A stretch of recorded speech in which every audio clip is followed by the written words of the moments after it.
Greetings, Beverly, and thank you so much for coming again. We opened and closed with you.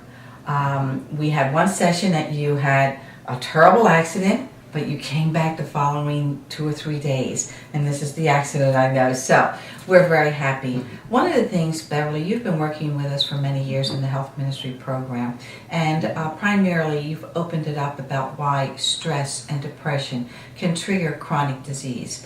So the people that we're working with today are very happy that they don't feel that they're changing their behaviors and their mental attitudes are much better.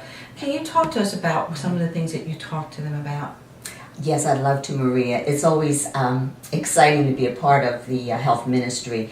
And a big part of what I like to stress to people is that there is a mind-body connection, and that they need to understand that they have actually the ability to choose health over illness. And what I usually do in my workshops is to help them to understand how stress impacts their health. That when they have a stress response to an emotion or an event, there are 1,500 biochemical changes that take place to prepare them to deal with that stress. And that's a good thing. However, when they have chronic stress, intense stress, repeatedly, this 1,500 biochemical changes, which includes increased blood pressure, higher glucose levels, cholesterol, increased heart rate, acids churning, muscles tightening, they can trigger the diseases that follow, the gastrointestinal diseases, hypertension, even cancers. So as people start to understand that stress goes along with being alive, but that there's really an important piece of their responsibility to control or manage that stress. And once they learn that they can do that, and those stresses that they can eliminate or manage, they learn to have balance. Yes. We had one lady, and she was here, and after she met with you and some of the other coaches, actually, was her issue was that she was eating because she was stressed and depressed over her son being murdered. And so she came and never missed 1 week. And so I'm really anxious for you to meet with her and talk with her.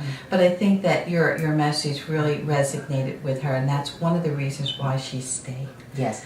One of the things that I like to start out with my workshops is to have people to identify their stressors. So clearly her stressor would be the death of her son in such a violent way.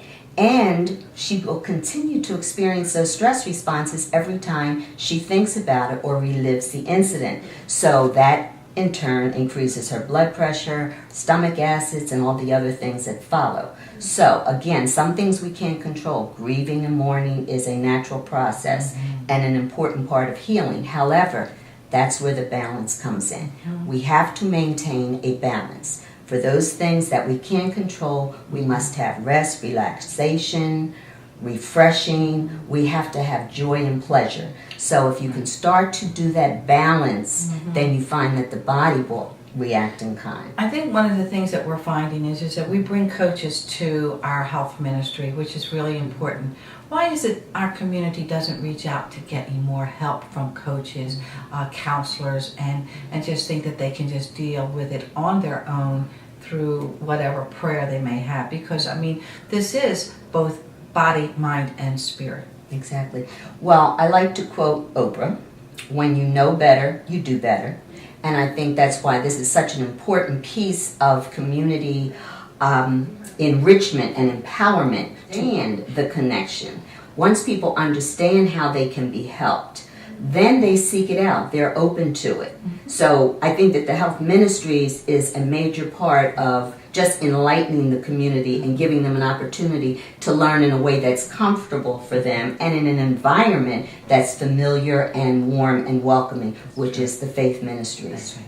Thank you very much, Beverly. Would you like to do a 30-second closing? Yeah, I would. I would like to stress that stress is directly related to our health, and the mind-body connection is very real. Part of the process of managing stress is to first be able to identify your stressors, to know what it is in your life that triggers a stress response.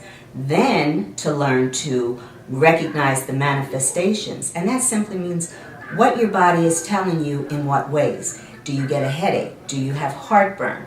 Do you have muscle spasms? Those are the manifestations of your stress. And then thirdly, to understand that there are ways that they can manage their stress. And those are simply coping mechanisms. And they need to be things that people are comfortable and look forward to doing, whether it's reading or listening to music, playing with their grandchildren, relaxing with the Bible, but they need to have that balance. And these are coping mechanisms that literally lower the stress hormones that trigger the response. And in turn, these relaxing and pleasurable activities actually increase something called endorphins and serotonin, which boosts the immune system, and it makes us feel better. So balance is the key in managing stress.